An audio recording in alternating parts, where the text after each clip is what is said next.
ஆனா செல்வ பெருந்தகை அவர்களை பொறுத்தவரை நான் இந்த பிரச்சனையை ஆரம்பிக்கல. போய் என்னை ரவுடின்னு சொல்லிட்டு நான் கோர்ட்டுக்கு போறேன். கோர்ட்டுக்கு வாங்க பாத்துக்கலாம். லண்டன்ல நீங்க இன்வெஸ்ட் பண்ண பணம் எல்லாம் கொண்டு வர்றேன். எங்கேயும் விட போறது கிடையாது. தமிழகத்துல இதான் என் தலைவிதினா நான் கையில் எடுக்க தயாரா இருக்கேன். இந்த மாதிரி ஒருத்தரையும் சண்டை போட்டுதான். Hola! Your dream vacation to Singapore starts from ₹44,999 only with GT Holidays, South India's #1 travel brand. எல்லாமே நல்லா இருக்கும், எல்லாருக்கும் பிடிக்கும். The Chennai Silks-இன் தரமான ஆடி, பெருமை மிக ஆடி. திராவிட முன்னேற்ற கழகமாக இருக்கட்டும், RS பாரதியாக இருக்கட்டும், நிச்சயமாக நாங்கள் சிறைக்கு அனுப்பத்தான் போகின்றோம். ஏன்னா இது பண்ணாதனாலதான் யாரும் எல்லாம் ஒதுங்கி ஒதுங்கி போறதுனாலதான் BA படிச்சவங்க நாயி, யாராச்சும் நீதிபதியா இருந்தா நாங்க போட்ட பிச்சை, லாயரா இருந்தா நாங்க போட்ட பிச்சை. முதலமைச்சர் சந்திச்சாதான் மருமகனை சந்திச்சாரா? யார் சந்திச்சாரு? இன்னைக்கு திமுகவினுடைய பவர் சென்டர் வந்து மருமகன் கையிலயும் மகன் கையிலயும் இருக்கு.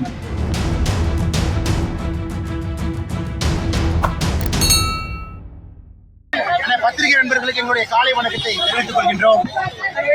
இன்று நீதிமன்றத்தில் திராவிட முன்னேற்ற கழகத்தினுடைய அமைப்புச் செயலராக இருக்கக்கூடிய திரு RS பாரதி அவர்கள்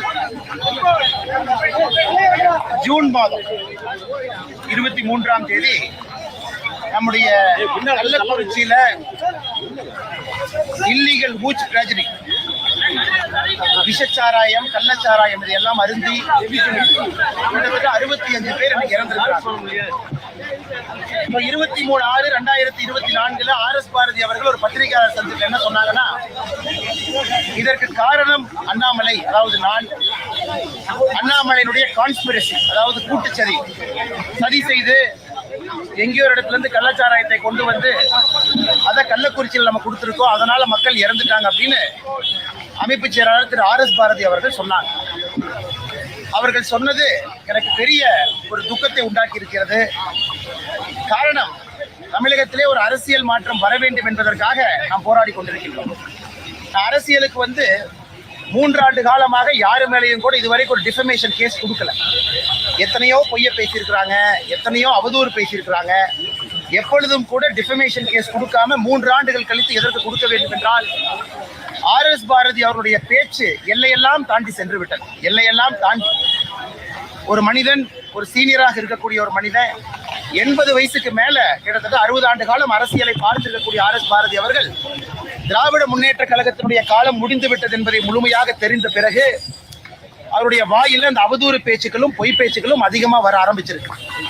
அதனுடைய வெளிப்பாடாகத்தான் இந்த கள்ளச்சாராய சாவு நான் தான் காரணம், பிளான்ட் கான்ஸ்பிரசி அப்படிங்கிற வார்த்தையை பயன்படுத்தினார். ஆனால் மாண்புமிகு நீதிமன்றத்தில் நீதிபதி அவர்கள்ட்ட டிஃபமேஷன் சூட், மான நஷ்ட வழக்கு இன்னைக்கு நாம கொடுத்திருக்கோம். 1 கோடி ரூபாய் நஷ்டீடு கேட்டிருக்கோம். இந்த 1 கோடி ரூபாயும் RS பாரதி அவரிடமிருந்து பெற்று கள்ளக்குறிச்சியில குடியால் பாதிக்கப்பட்டவர்களுக்கு அவர்களுக்கு அங்கேயே ஒரு முகாம் அமைக்க போறோம். அதான் நம்முடைய நோக்கம். அதனால் இந்த கேஸை வந்து கம்பீரமா எடுத்து நடத்தணும் அப்படிங்கிறதுல தெளிவா இருக்கும். இரண்டாவது, RS பாரதி அவர்கள் மீது சட்ட ரீதியாக நடவடிக்கை எடுக்கப்பட வேண்டும். கிரிமினலா அவர் மேல ஆக்ஷன் எடுக்கணும். அவர் பேசியிருக்கக்கூடிய அந்த தவறான வார்த்தைக்கு அவர் மீது சட்ட ரீதியான நடவடிக்கை நீதிமன்றம் எடுக்க வேண்டும் என்பதையும் வலியுறுத்தி மாண்புமிகு நீதிபதி அவங்ககிட்ட இன்னைக்கு கொடுத்துருக்கோம். இன்னி ப்ராசஸ் ஆரம்பிச்சிடும். இனி RS பாரதி அவர்களுக்கு போக வேண்டிய சம்மன் எல்லாமே இனி ஆரம்பிச்சிடும்.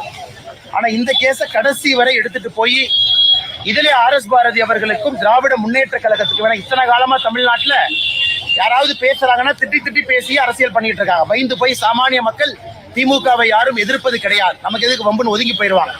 ஆனா இந்த விஷயத்துல திராவிட முன்னேற்ற கழகமாக இருக்கட்டும், RS பாரதியாக இருக்கட்டும், நிச்சயமாக நாங்கள் சிறைக்கு அனுப்பத்தான் போகின்றோம். அவர்களிலிருந்து வசூலிக்கப்படக்கூடிய அந்த மான நஷ்ட தொகையும் கூட கள்ளக்குறிச்சியிலே போதையால் பாதிக்கப்பட்டவர்களுக்கு ஒரு மறுவாழ்வு சிகிச்சை மையமாக அமைக்கவும் என்பதையும் கூட எங்களுடைய அபிடவிட்ல சொல்லியிருக்கோம். அப்புறம் கேஸ் நடக்கும். வருகின்ற காலத்துல பத்திரிகை நண்பர்களை தொடர்ந்து சந்திக்கத்தான் போறோம். வேற ஏதாவது கேள்வி இருந்தா கேளுங்கன்னா பதில் சொல்றோம்.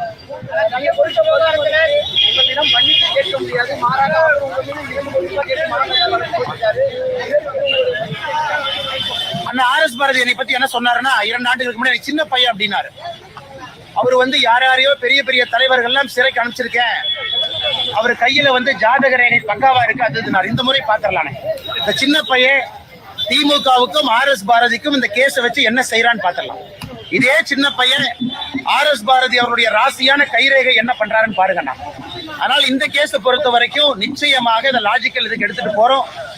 RS பாரதி அவர்களையும் திராவிட முன்னேற்ற கழகத்தையும் நாங்கள் விடப்போவது கிடையாது.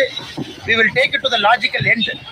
ஏன்னா இது பண்ணாதனாலதான் யாரும் எல்லாம் ஒதுங்கி போறதுனாலதான் BA படிச்சவங்க நாயி, யாராச்சும் நீதிபதியா இருந்தா நாங்க போட்ட பிச்சை, லாயரா இருந்தா நாங்க போட்ட பிச்சை, யாருமே அவர் எதுவும் செய்யாதனால பயத்தினால ஒதுங்கி போறனால அந்த பேச்சு ஆணவத்தை தாண்டி கர்வத்தை தாண்டி அட்டூழியத்தை நோக்கி போய் கொண்டிருக்கிறது. அதனால் இது இந்தியாவிலேயே அது முதலா இருக்கும். நான் கள்ளச்சாராயத்தை காய்ச்சி வித்தேன் அப்படின்னு சொல்லிட்டு மானநஷ்ட வழக்கு போடுற ஒரு ஆள் மேல மானநஷ்ட வழக்கு போடக்கூடிய ஒரு ஆள், அப்பனா அவருடைய லீகல் அட்வைசர்ஸ் எல்லாம் சரியானவரான்னு RS பாரதி அவங்க செக் பண்ணணும்.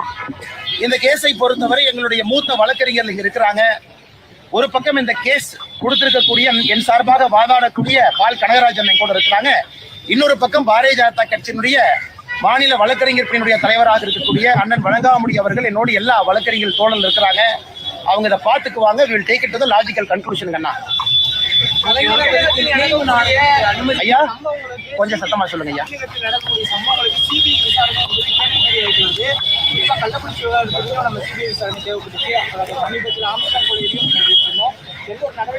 அண்ணா ஆமாண்ணே, எந்த நடவடிக்கை எடுக்கல. காரணம் முதலமைச்சர் மடியில கனம் இருக்கிறதுனாலதான் இந்த CBI கொடுத்திருக்கக்கூடிய ப்ராசிக்யூஷன் சாங்ஷன் அதையே வித்ட்ரா பண்ணிருக்காரு. முதலமைச்சருக்கு தைரியம் இருந்தா அந்த ப்ராசிக்யூஷன் சாங்ஷன் வித்ட்ரா பண்ணதை திரும்ப ரீஇன்ஸ்டேட் பண்ணணும். இந்த முதலமைச்சர் அவர்களுக்கு தெரியும், ஒருக்கா CBI என்கொயரி ஆரம்பிச்சிட்டாங்கன்னா ஆளும் கட்சியினுடைய குடும்பத்துல பல பேர் உள்ள போக வேண்டி இருக்கும். பணப்பட்டுவாடா, பண கலெக்ஷன் எல்லாமே. அதனாலதான் விவரமா ப்ராசிக்யூஷன் சாங்ஷனை ஒரு பக்கம் வித்ட்ரா பண்ணிட்டு இன்னொரு பக்கம் நீங்களும் நானும் நேரடியாக CBIக்கு போக முடியாத அளவுக்கு முதலமைச்சர் அவர்கள் முட்டுக்கட்டை போட்டிருக்காங்க. நாங்களும் எங்களால் முடிந்த அளவுக்கு national commission for schedule cost, NHRC, நேற்று நம்முடைய அரசியல் தலைவர்கள் எல்லோரையும் பார்த்திருக்கோம். உள்துறை அமைச்சருக்கு கடிதம் எழுதியிருக்கோம். இன்னொரு பக்கம் நீதிமன்றத்தில் கோர்ட் கேஸ் நடந்துகிட்டு இருக்கு. CBI என்கொயரிக்கு இதை மாற்றணும். அதனால் நிச்சயமாக நீதிமன்றம் செவி கொடுத்து இதை மாற்றுவார்கள் என்கிற நம்பிக்கை இருக்கு. ஏன்னா நீங்க போனா மட்டும்தான் இந்த கேஸ்ல கள்ளக்குறிச்சி கேஸை பொறுத்த வரைக்கும் தமிழ்நாட்டினுடைய முழு டாஸ்மாக் இன்வெஸ்டிகேட் பண்ணணும். யாரெல்லாம் சாராய ஆலை வைத்திருக்கிறாங்க, என்ன ப்ரொடியூஸ் பண்றாங்க, முறையான சரக்கா இல்ல இல்லீகல் சரக்கா, அது எப்படி உள்ள வருது, செகண்ட்ஸ்ல எவ்வளவு வருது, அதை தாண்டி கள்ளச்சாராயத்தை யாரு காய்ச்சறாங்க, இது எல்லாம் கூட ஒரு CBI வழக்கில் எல்லாம் தெரிஞ்சிடும். அதனால் திமுக பயப்படுகின்றது, கொடுப்பதற்கு தயாரா இல்லை. ஆம்ஸ்ட்ராங் அவர்களை பொறுத்தவரை திரும்ப திரும்ப நாங்கள் கேட்பது, பகுஜன் சமாஜ்வாடி கட்சி எங்கள் கூட்டத்தில் இருக்கக்கூடிய கட்சி இல்ல, நேரு சித்தாந்தத்தில் இருக்கக்கூடிய கட்சி. மாயாவதி அவங்க கேட்கிறாங்க, அண்ணன் திருமாவளவன் அவர்கள் உண்மையான வழக்கறிஞர்களை, உண்மையான குற்றவாளிகளை கைது பண்ணலின்னு திருமாவளவன் அவங்க சொல்றாங்க. இதெல்லாம் தொடர்ந்து திராவிட முன்னேற்ற கழகத்தினுடைய கூட்டத்தில் இருக்கக்கூடிய கட்சிகள் எல்லாம் பேசும் பொழுது மற்ற எதிர்கட்சி நண்பர்களும் கேட்கிறாங்க CBI என்கொயரி வேணும். இதிலே முதலமைச்சர் முட்டுக்கட்டையாக இருப்பதற்கான மர்மம் என்ன, காரணம் என்ன அப்படிங்கறது அவர் தான் சொல்லணுங்கண்ணா. கலைஞருடைய நினைவு நாணயத்துக்கு மத்திய அரசு அனுமதி வழங்கியிருக்கிறாங்க. ஆனா மத்திய அரசை பொறுத்தவரை நாங்க அனுமதி வழங்காம இருப்போங்கண்ணா.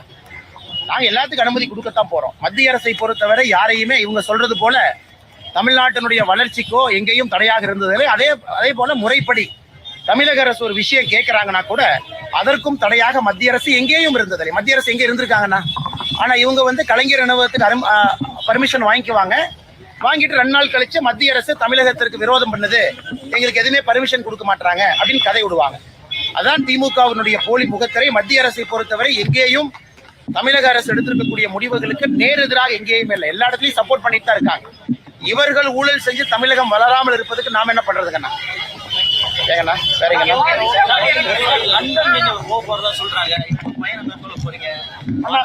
அதற்கான நேரம் வரும்போது சொல்றேங்கண்ணா. இந்த நேரம் இருக்கு, கட்சி தலைவர்கள் முடிவெடுத்துக் கொண்டிருக்கின்றார்கள். நேரம் வரும்போது நிச்சயமா நான் சொல்றேன். இன்னும் டைம் இருக்கு, 2-3 மாசம் இருக்கு. போகும் பொழுது கட்டாயமா உங்களுக்கு சொல்றேன். விக்கிரவாண்டியில் இருக்கக்கூடிய எல்லா அன்பு மக்களுக்கும் கூட எங்களுடைய வேண்டுகோள், எல்லாரும் வாக்களிங்க. அன்னைக்கு நான் ஒரு மாநில தலைவராக அது வாக்கு சேகரிக்க கூடாது, எல்லாரும் வாக்களியுங்க. உங்களுக்கு தெரியும், எல்லா அரசை பார்த்துட்டீங்க, 3 ஆண்டு காலம் அரசனுடைய ஆட்சியை பார்த்துட்டு இருக்கீங்க. நல்லவர்களுக்கு வாக்களிங்க, ஒரு பெரிய மாற்றத்திற்கு வாக்களிங்க. விக்கிரவாண்டியில் இருக்கக்கூடிய எல்லா அன்பு சகோதரரும் நீங்க வாக்களிக்க வேண்டும், அதான் எங்களுடைய வேண்டுகோள். முதலமைச்சர் சந்திச்சாரா, மருமகனை சந்திச்சாரா? யாரை சந்திச்சாருங்க? அந்த மர்மங்கள்லாம் வருகின்ற காலத்துல வெளியே வரும். முதலமைச்சரை சந்திப்பதை பொறுத்து எங்களுக்கு பிரச்சனை இல்லைன்னு. இன்னைக்கு திமுகவினுடைய பவர் சென்டர் மருமகன் கையிலையும் மகன் கையிலையும் இருக்கு. யார் வந்தாலும் கூட, அது அதானியா இருக்கட்டும், யார் வந்தாலும் கூட மகனையும் மருமகனையும் சந்திக்காம, குறிப்பாக மருமகனை சந்திக்காம தமிழ்நாட்டில் எதுவும் நடக்காது என்பதற்கு நேற்றும் ஒரு சான்று. இங்க இருக்கக்கூடிய சீஃப் செக்ரட்டரி தேவையில்லை, டிஜிபி தேவையில்லை, பிரின்சிபல் செக்ரட்டரி யாரும் தேவையில்லை. இவர்களுக்கு தேவையெல்லாம் power centre, extra power centre. அது நேற்று நடந்திருக்கக்கூடிய சந்திப்பும் கூட உதவும். இதைத்தான் நாங்க சொல்றோம், சூப்பர் சீஃப் மினிஸ்டர்னு சொல்லிட்டே இருக்கோம். முதலமைச்சரை தாண்டி 2 பேர் இன்னைக்கு சூப்பர் சீஃப் மினிஸ்டரா இருக்காங்க. அதுல முக்கியமானவர் மருமகனா இருக்காங்க. நேற்றைய சந்திப்பு அதற்கு ஒரு உதாரணம்.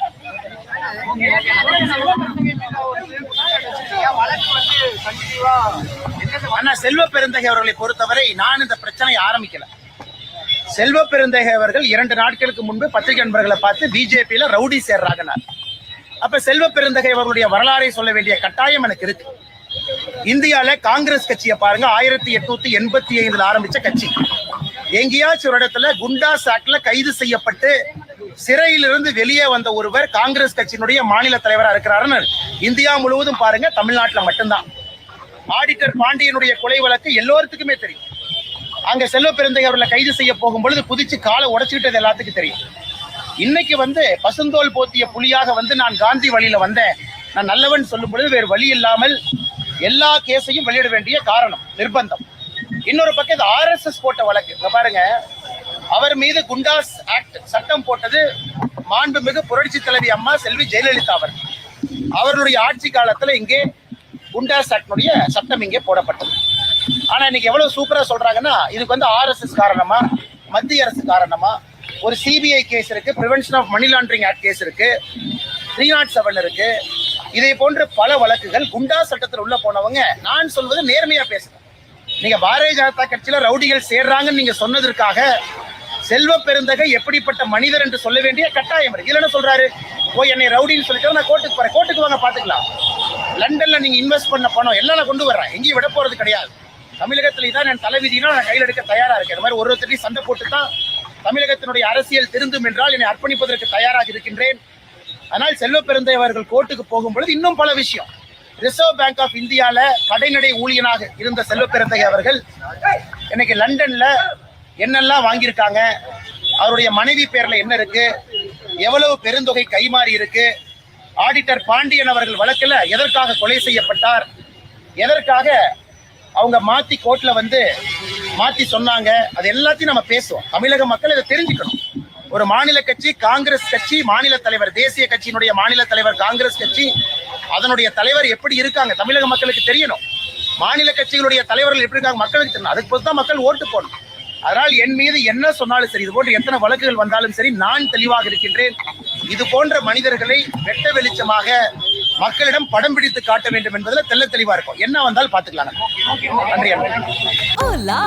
Your dream vacation to Singapore starts from ₹44,999 only with GT Holidays, South India's #1 travel brand. எல்லாமே நல்லா இருக்கும், எல்லாருக்கும் பிடிக்கும். The Chennai Silks தரமான ஆடி, பெருமை மிக ஆடி. மின்னம்பலம்.com, தமிழின் முதல் மொபைல் பத்திரிகை.